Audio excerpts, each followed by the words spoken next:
अस्सलाम वालेकुम दोस्तों। तो आज के वीडियो में हम बात करेंगे कि क्या आप अपनी वीडियोस को खुद लाइक कर सकते हैं कि नहीं कर सकते हैं। तो जी हाँ, बिल्कुल आप कर सकते हैं, लेकिन इसका कोई भी फ़ायदा नहीं होगा। ना इससे जो है उस वीडियो की रैंक अच्छी होगी, ना इससे कुछ पैसे मिलते हैं, ना इससे जो है कुछ भी फ़ायदा नहीं होने वाला। तो उसके ज़रिए जो वीडियो को लाइक करके आप क्या कर सकते हैं।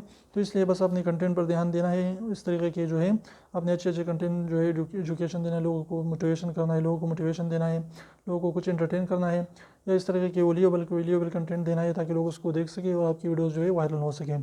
तो इसलिए इंशाल्लाह आपकी वीडियो ज़रूर वायरल होगी अगर आप अच्छे तरीके से वीडियो बनाते हैं और अच्छे जेन्युइन तरीके से लोगों को समझाते हैं। तो उम्मीद करता हूँ इस वीडियो को पसंद है। वीडियो पसंद है तो प्लीज़ वीडियो को लाइक कर दीजिए, चैनल को सब्सक्राइब करना ना भूलें और रेड वाले सब्सक्राइब को ज़रूर दबाएं। बिल्कुल फ्री है, इसका पैसा नहीं लगता। तो अब इसे निकालिए, उसको प्रेस कर लीजिए और कमेंट में भी हमारे साथ अपना राय ज़रूर शेयर करें कि आपकी इस बारे में क्या राय रखते हैं।